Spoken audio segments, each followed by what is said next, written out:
Jardine. Weak shot, right across, scores! Jesperi Kotkaniemi, welcome to the Bell Center.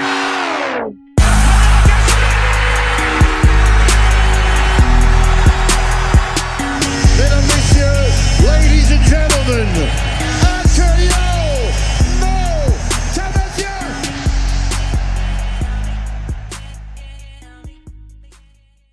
Dr. Gordon Bloom is a professor of sports psychology at McGill University who has worked with the world's leading coaches and athletes as both a researcher and sports psychology practitioner for over 20 years. He is currently the director of the McGill Sports Psychology Research Laboratory, and we could not be more excited to welcome Dr. Bloom to the podcast. Gordon, thank you very much for accepting our invitation, and welcome. How are you doing this morning? Well, thanks for the introduction, John. I'm happy to be here with you and Mo, and it's really a great time to be here. Here we are in August, and it's hockey playoff time, and the Habs are still alive. When you reached out to me, let's face it, most of us didn't think that they would still be playing, so this is a pretty exciting time to be talking to both of you. Yeah, absolutely. I mean, it's such a strange environment, but we'll take it, right? As Habs fans, there's no question about it. Gordon, can you, that intro aside, which was, very brief, can you tell us a bit about yourself and what you do and how you got into this line of work? Sure. So right now I work at McGill University, and there's sort of three elements to my job. One is obviously I teach the courses in sports psychology, and I run a research lab where we do a lot of work on elite athletes, coaches, and high-performance sport environments. I also do some administrative work where I run the undergraduate program here. And of course, I do consulting with athletes and teams, which is, I think, what we're going to talk about here. As far as getting into this profession, sports psychology was really, really new when I, started to study it in graduate school over 25 years ago. And people were talking a little bit about it at that time, but nobody really knew too much about it. And for myself, I played a lot of sports growing up. I still play sports. I still coach. And I was always a team leader, but I was always interested in how sort of people got along and how coaches sort of motivated people. And this sports psychology was just starting out, and I inquired. I guess I got in at the right time, had some really good mentors, and got a PhD in sports psychology. And at that time, I decided, you know what, I have a really good foundational knowledge about all the different terms and theories, but I need some practical work. So I started looking around when I was graduating, and I was very fortunate. I got a job at a university called Fresno State University in California. And it's a D1 university. I mean, Aaron Judge played baseball there, and Terry Pendleton before him, and Paul George basketball, like a really, really good history of sports. And I got to work with all the athletes and teams, and that really sort of upped my game as far as working with high performance athletes. And I was there for 4 years. And then ultimately, being a Canadian, you want to come back to work in Canada, and the job at McGill opened up. They offered it to me, and I've been here for 20 years doing, like I said, teaching, research, and consulting. That's fantastic, Gordon. I mean, I honestly, like you say, you could not have come in at the right time. Mo, do you want to go ahead and take the next question? Sorry. How did you? Oh, sorry. I guess we already covered that. But what role does sports psychology have in professional sports at the moment? Is there something most professional athletes or sports organizations have accepted or embraced, or is it still a work in progress?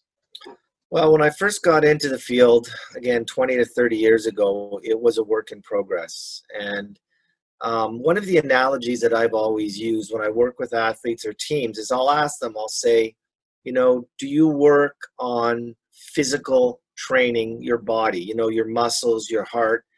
Do you go to a personal trainer? Do you do physical fitness training? And every athlete is, yeah, of course, right? So this was 20, 30 years ago. And I'm like, okay, so, what about mentally? Do you do any type of mental training? And they're like, no.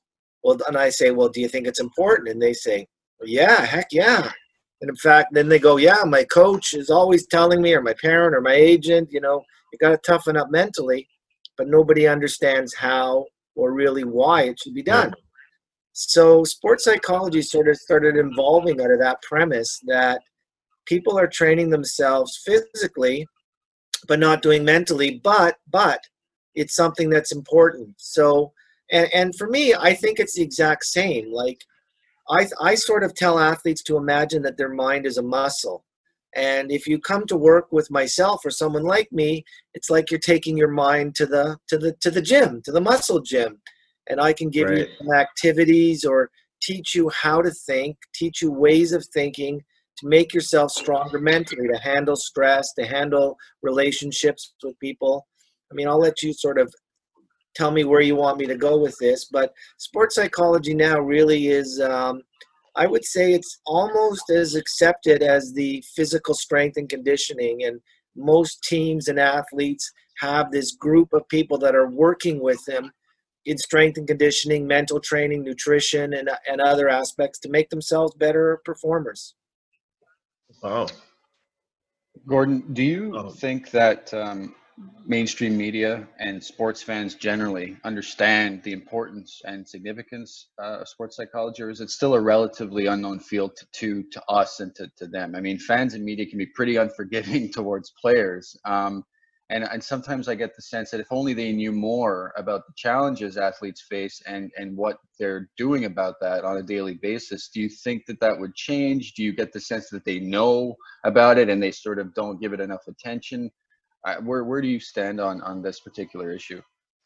I think we're evolving. We're starting to learn that working in sports psychology or mental training makes you better. And you don't have to do it when there's a problem. And I think when our 20, 30 years ago, when I first started, it was always like talking about sports psychology as there's a problem and someone's got to come in and fix it. And I think the mindset that we have now is this is a way to be proactive so that you don't get in a rut, so that when things are going unusually poor, you have the skill sets or the tools to help make you better. And I think one example is, I still remember this, when I first came to Gills about 20 years ago, and I had a professional golfer call me, and we were talking, and he's like, I'm going on the tour in 3 days. I got this big competition and I really need to come see you, and you can help me win this tournament. And I had to tell him, I was like, listen, if you're training your muscles, like the muscles in your arm, say the bicep, do you think going to the gym once and doing a lot of different weight training on your biceps is going to make you immediately stronger? And they would inevitably say no. And I say, well, it's the same thing with your mind. I said, you can't just come see somebody for sports psychology once before a big event, think that we're going to have this quick fix, that we're going to pull this magic, dust out of our pocket, spray it in the air, and all of a sudden you're going to perform incredibly well. You have to work on it. And so the teams and the athletes understand that we need to work together over an extended period of time to make yourself mentally stronger. And, I think it's the same thing for any profession. I'm sure we're having people listen that aren't professional athletes. I work with musicians. I've worked with dancers. I've worked with performing artists. I've even worked with people in high stress positions like emergency surgeons who have to run a team in an operating room, people who work in high performance, high stress situations. And I think everybody can benefit from mental training because it helps you perform better when you're under stressful conditions. right. So turning to hockey for a minute, do you know if the Montreal Canadiens or other NHL organizations incorporate sports psychology in their day-to-day operation? Is this something that is readily available to their players, or? The last I heard, and I don't think it's changed, they had a gentleman who works at the University of New Brunswick. That's part of their staff. I'm not sure that if it's full term or part time. My guess is part time because I think the gentleman, his name is Dr. David Scott, works at the University of New Brunswick. I've met him on occasions over the years, and he's very, very good at what he does. How much he's involved with the team, I don't know.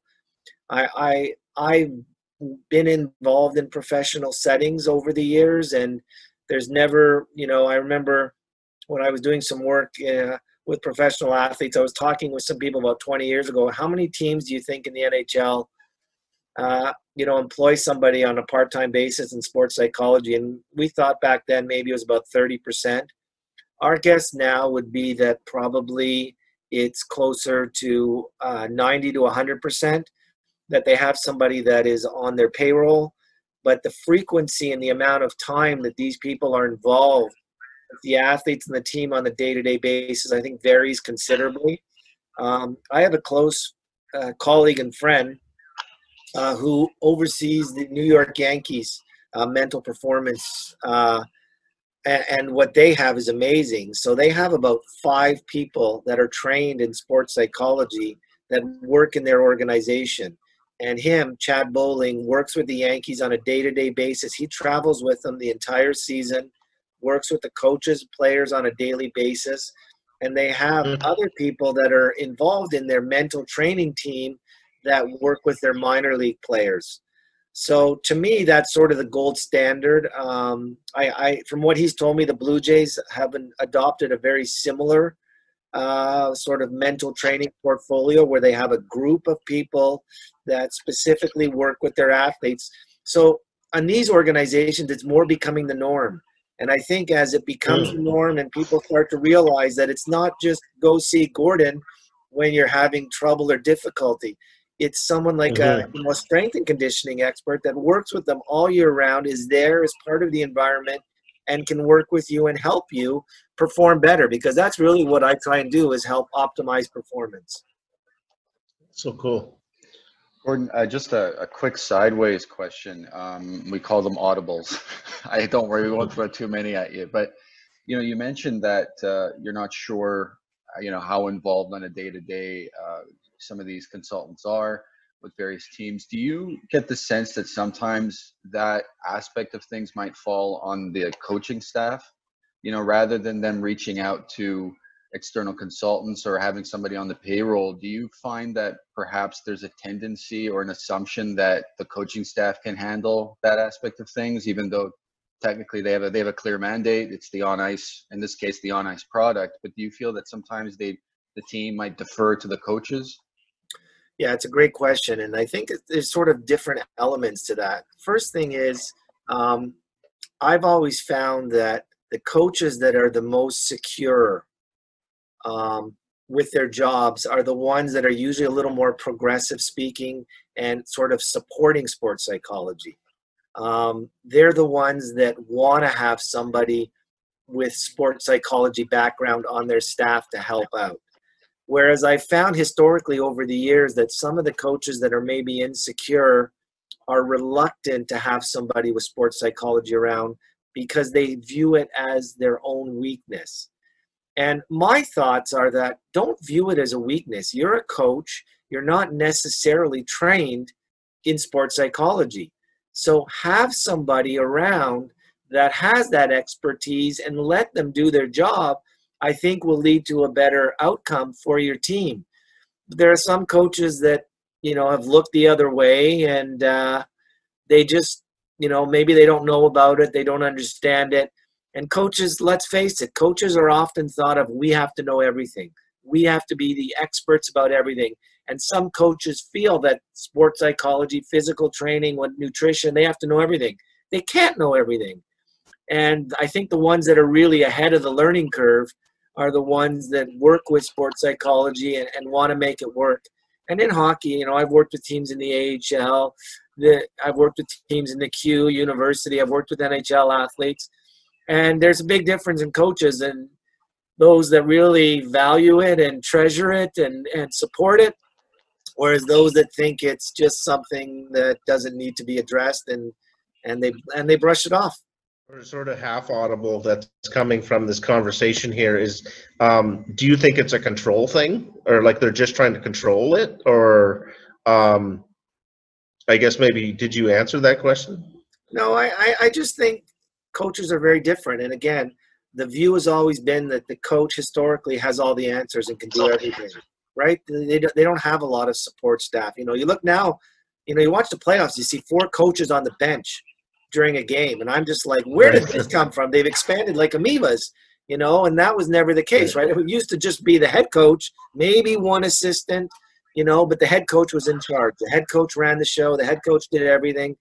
And I think as hockey and other sports are specializing, people are starting to realize that it's okay to have different people to help out and to deal with their roles. And I just think coaches now really are understanding that sports psychology is an accepted and highly utilized way to improve their performance.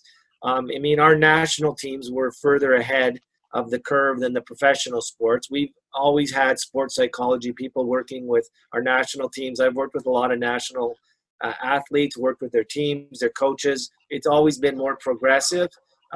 Professional sport has taken a little longer to adapt it, but I think now we've seen sort of the transition, and professional sport really is a highly specific industry that utilizes all aspects, whether it's analytics, sports psychology, nutritionists, skating specialists. I mean, it's just one of a number. Sports psychology is one of a number of elements that are really needed in today's high performance sport environments.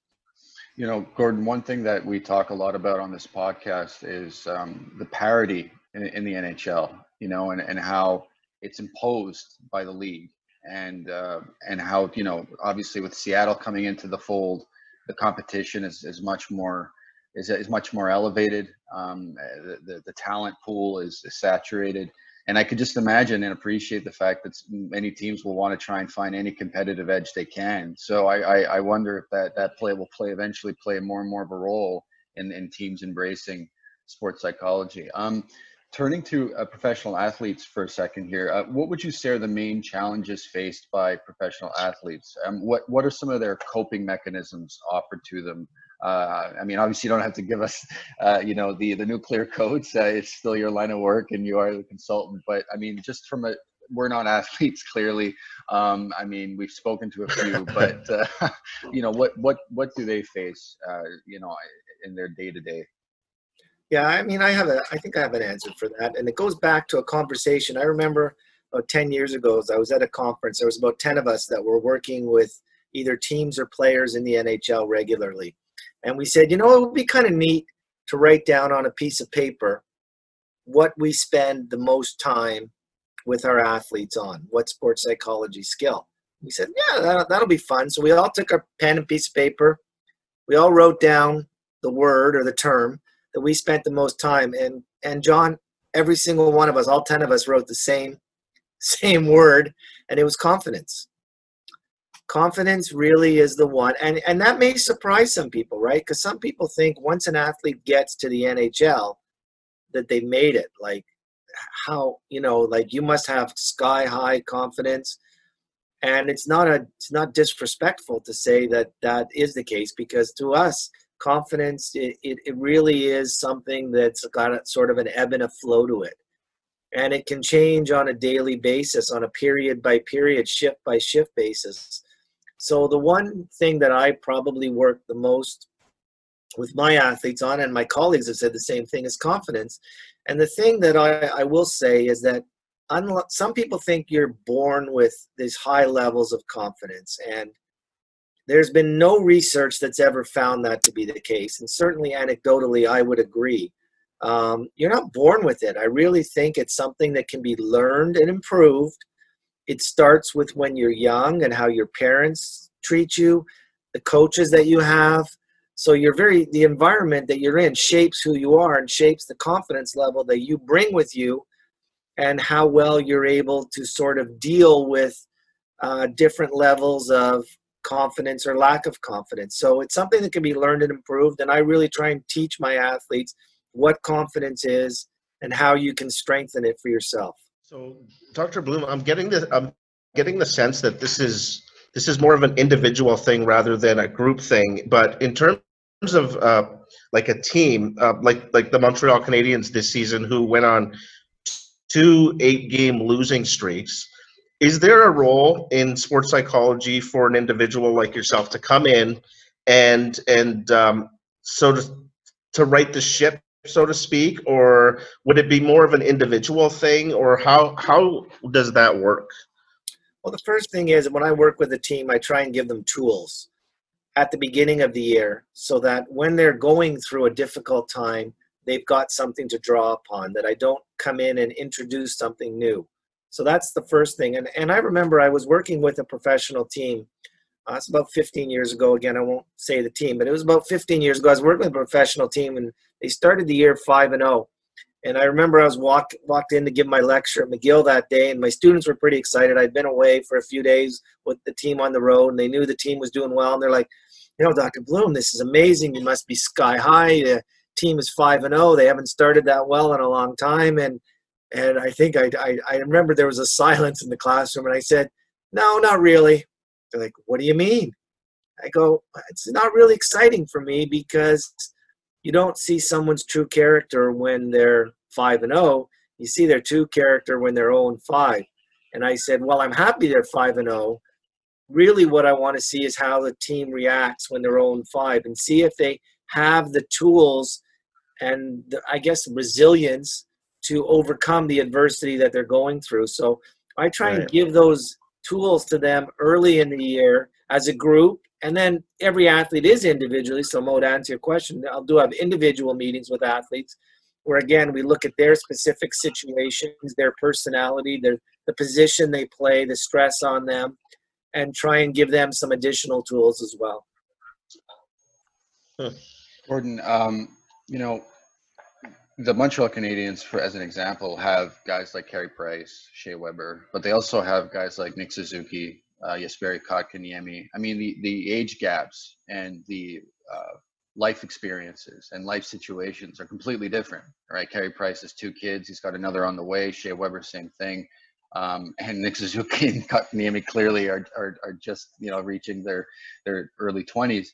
Are there underlying differences across athletes in terms of their challenges? For example, do these young players face the same hurdles as the veteran players at any given moment?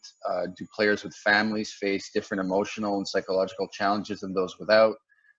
Does that mindset change, from the time that they start playing as children up until the upper tiers, or when they go through these life experiences? I mean, do these sort of environmental and external factors play in to what they're experiencing, in the dressing room and out on the ice at a certain point? 100%. There's no doubt. And like you said, it goes back to when they were young. I remember I was working with a professional team, and the team had met me, and they knew me, and the players knew me, but it was still fairly new to working with the team. And I was in their dressing room, and I remember I was walking in the corridor, and there was a player that sort of turned the corridor from the other direction and faced me. And we were probably about 15 feet away, and I could just see the player sort of froze, looked at me with this sort of weird look, and turned around and walked away. He walked the other way, and I'm like, geez, do I smell or something? Like I'm, 10, 15 feet away. What's going on? And, I came to the conclusion, rightly or wrongly, that this player was from an Eastern Bloc country where anybody who was in a management position was not to be trusted.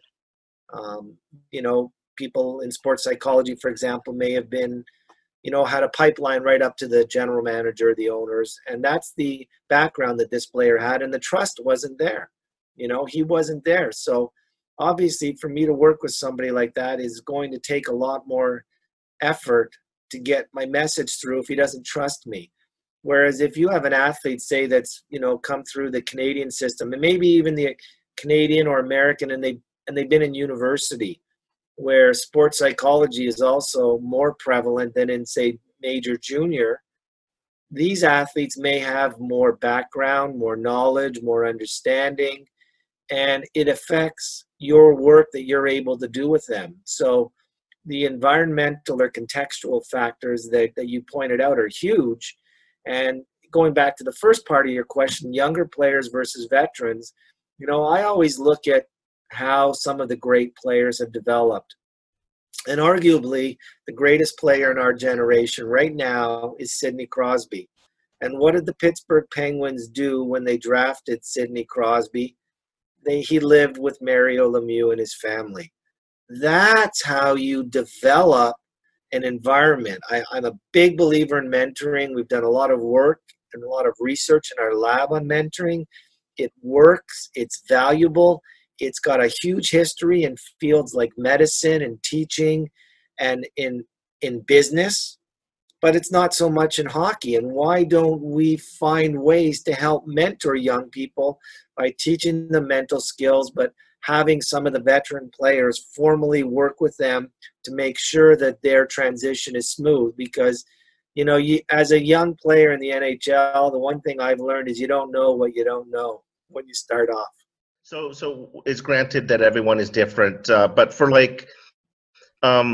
young athletes like Jesperi Kotkaniemi, who was drafted third overall, you know, comes in highly touted, and it is not performing to various levels of expectation, be it coaches or media or fans. What are the levels of pressure and anxiety that they feel during their development? And what are the sort of Cole's notes in the sports psychology world that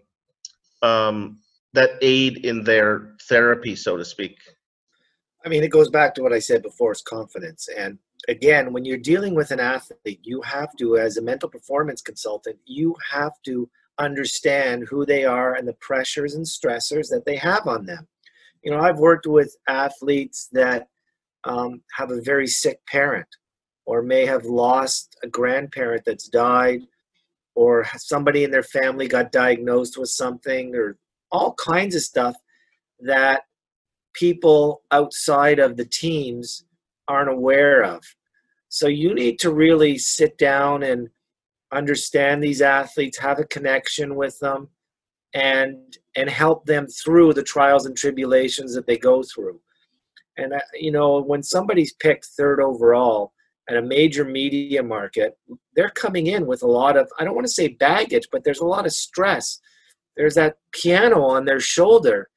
And one thing I found, like I've worked with athletes that have won, I've had world championships, won Olympic golds, NHL championships, and I haven't worked with an athlete yet that has never been cut from a team or had a setback. Never.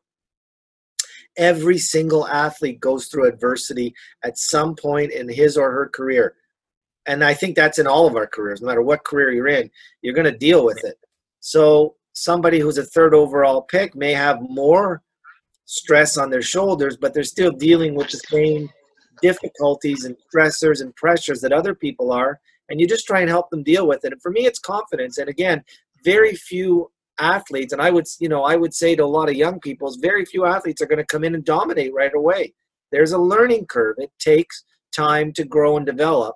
So my advice for a young superstar would be, you got to believe in yourself.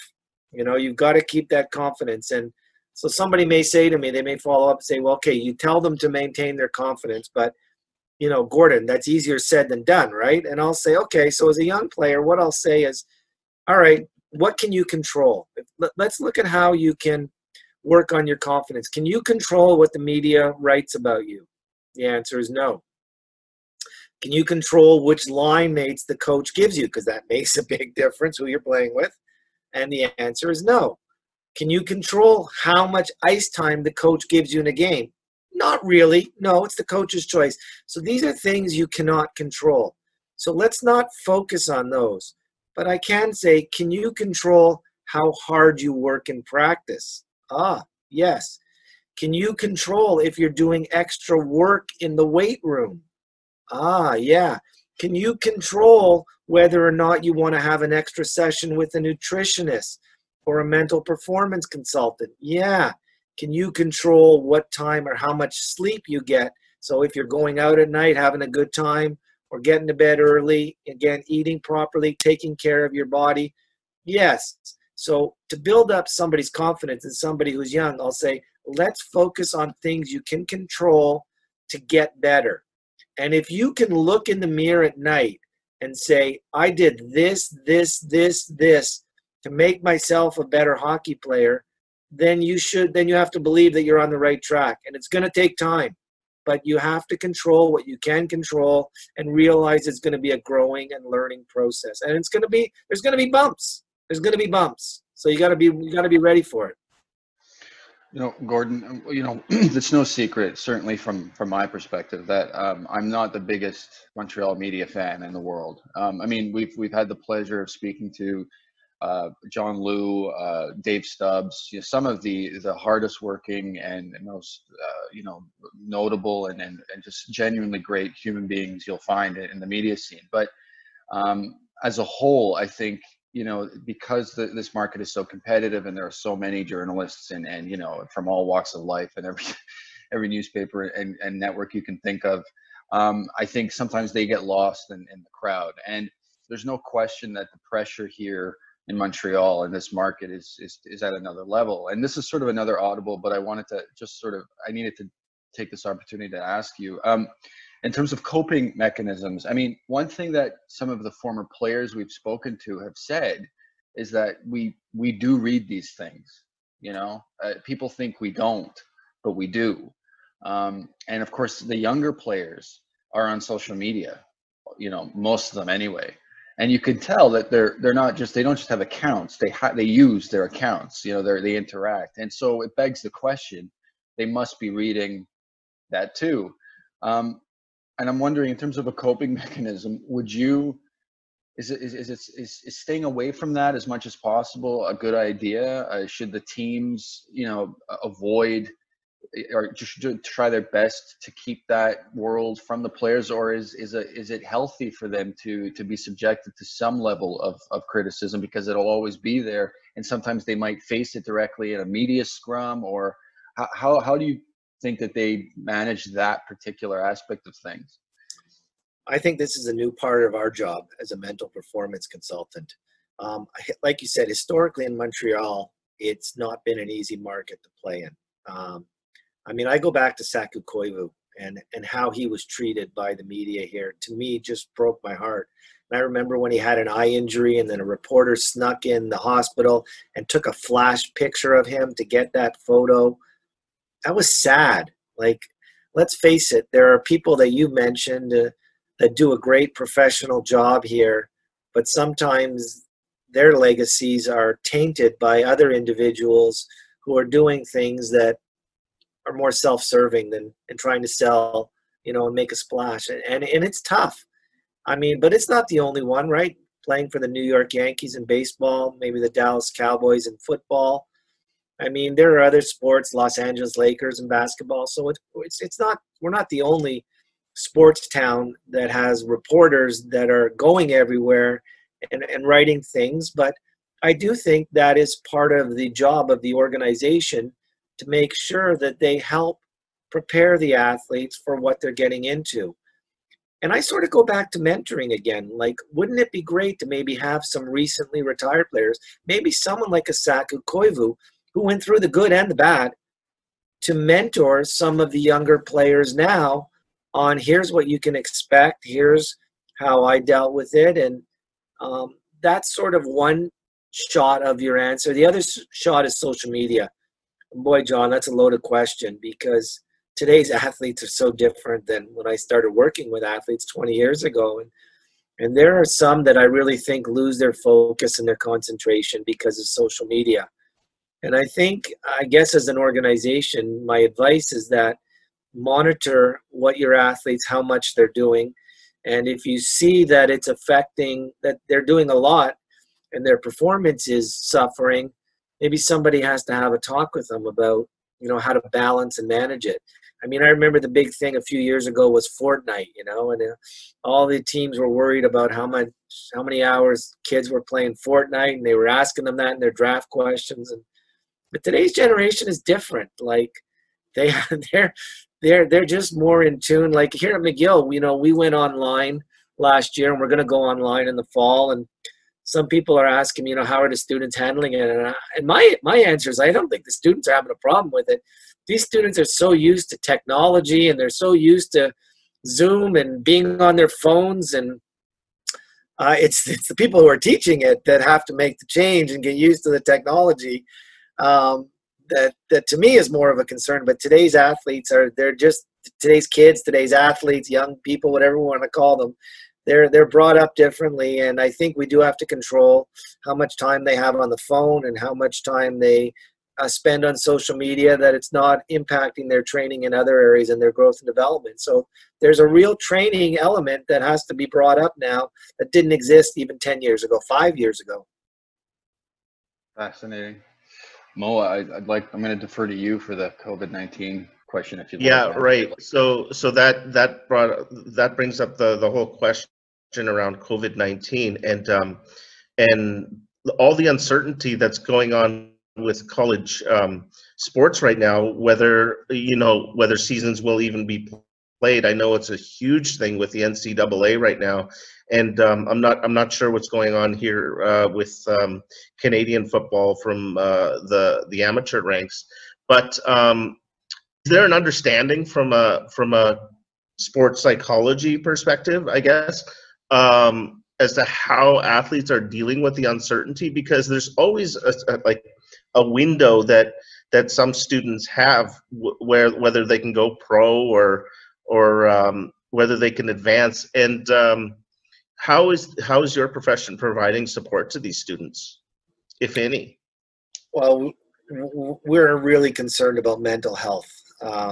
Not all Right. of us are trained in this area, but we can identify signs, and if we see someone is struggling, refer them to somebody who's got a specialization in this area. Like for me, I've had a lot of background in training in sort of team dynamics and understanding coach-athlete relationships, athlete-athlete relationships with the media, with agents. And in some ways, these elements are being taken away. They don't have the same connectivity that existed pre-COVID. And I think you have to really reach out to the athletes to see how they're doing.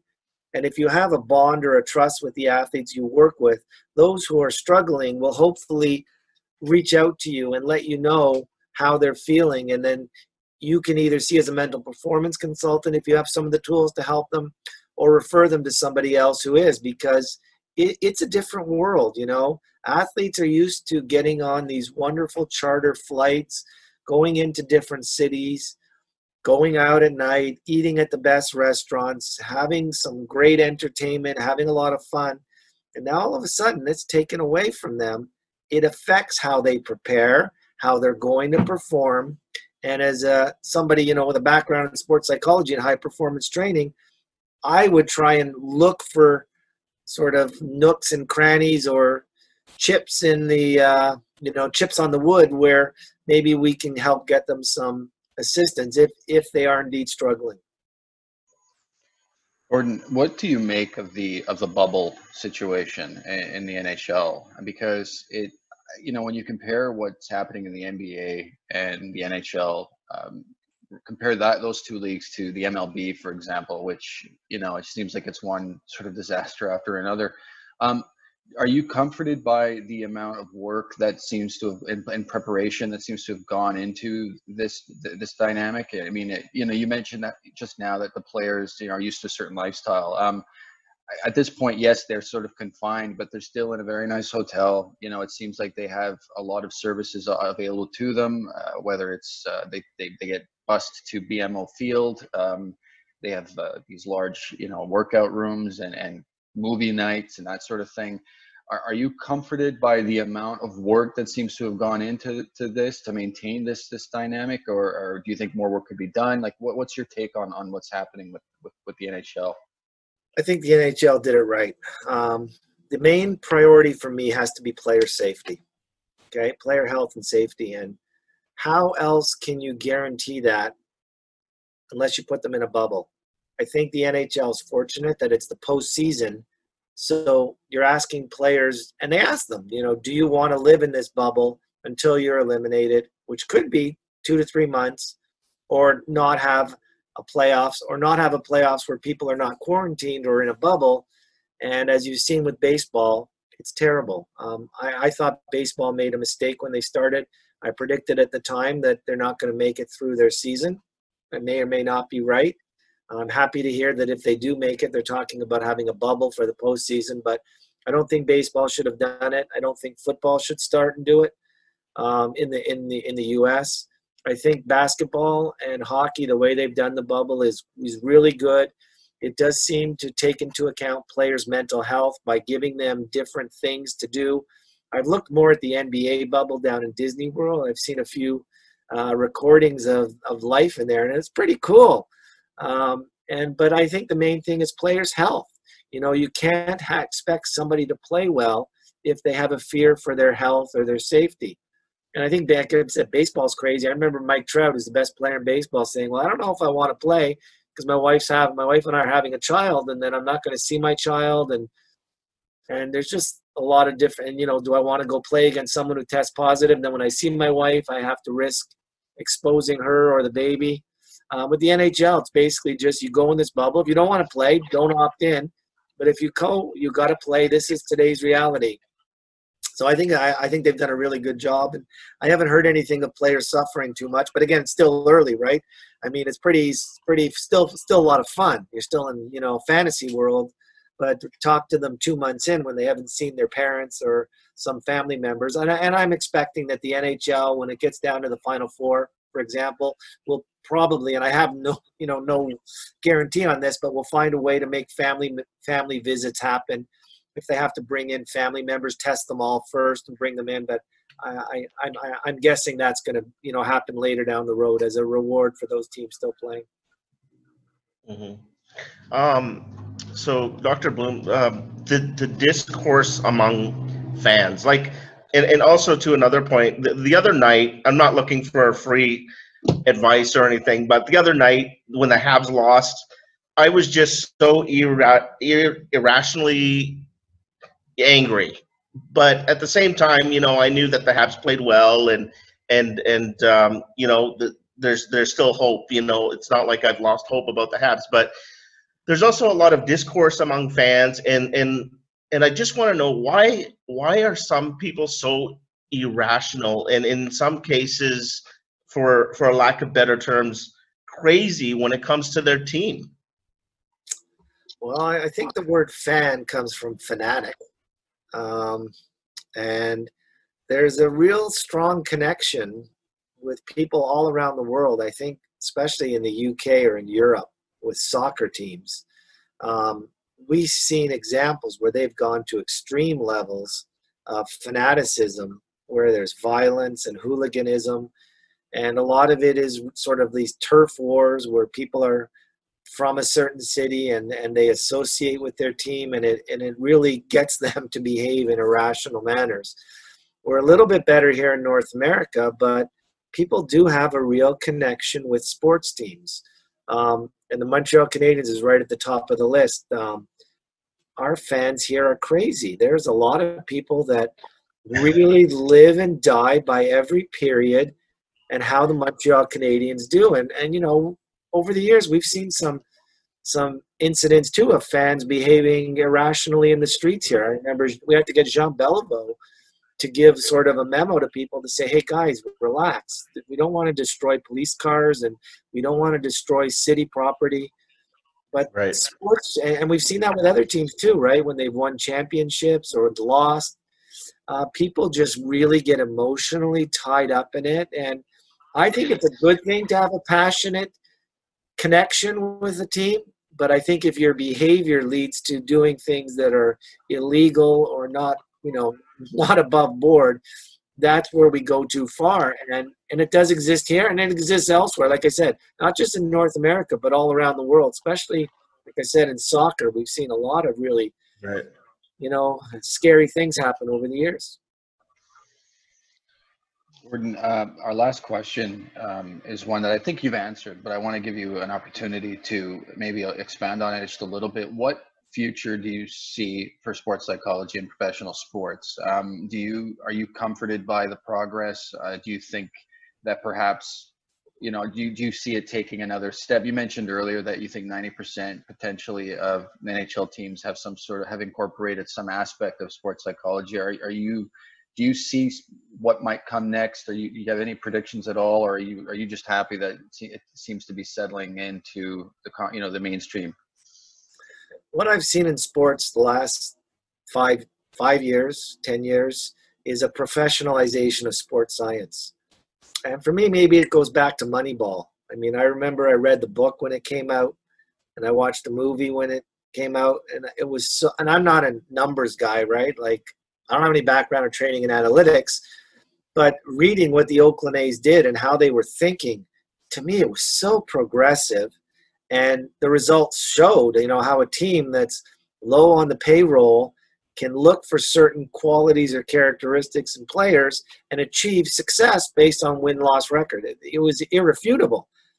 And I think that really helped spur people to think that there's got to be a new way of thinking. And I remember even in the movie, you saw, a young Brad Pitt coming in as Billy Bean, the GM, and talking to some of the older scouts about analytics, and they're all like, it's not, well, right. I saw it, and what my eye tells me is not what your numbers are telling me. And he's like, the numbers don't lie. So it's that professionalization of sports science that teams are adopting. Sports psychology is part of that. So to me, the field right now is accepted. When you hear an athlete is seeing a sport, like, I have confidentiality with my athletes, but a lot of times there was players, even on the Montreal Canadiens and Montreal Alouettes, that were seeing me privately that didn't want the teams or the media or the fans to know that they were seeing me privately because people would think there's something wrong with them. Now I think it's just an accepted part of sports science and training that, hey, this is another element that I need. This is one aspect that I need, and it's accepted. It's scientifically proven. And I often tell the athletes, all the information that I'm going to give you is based on the research in high performance sport. It's been documented. I know the research, and based on my practices with athletes, this is what has worked. So I tell my athletes, nothing I'm going to give you is going to make you worse. I said, I promise you that. I said, I hope it's going to make you better. I hope it's going to help. I can't guarantee it, but it's not going to make you worse. And the athletes are like, yeah, I know. And that's why I'm here.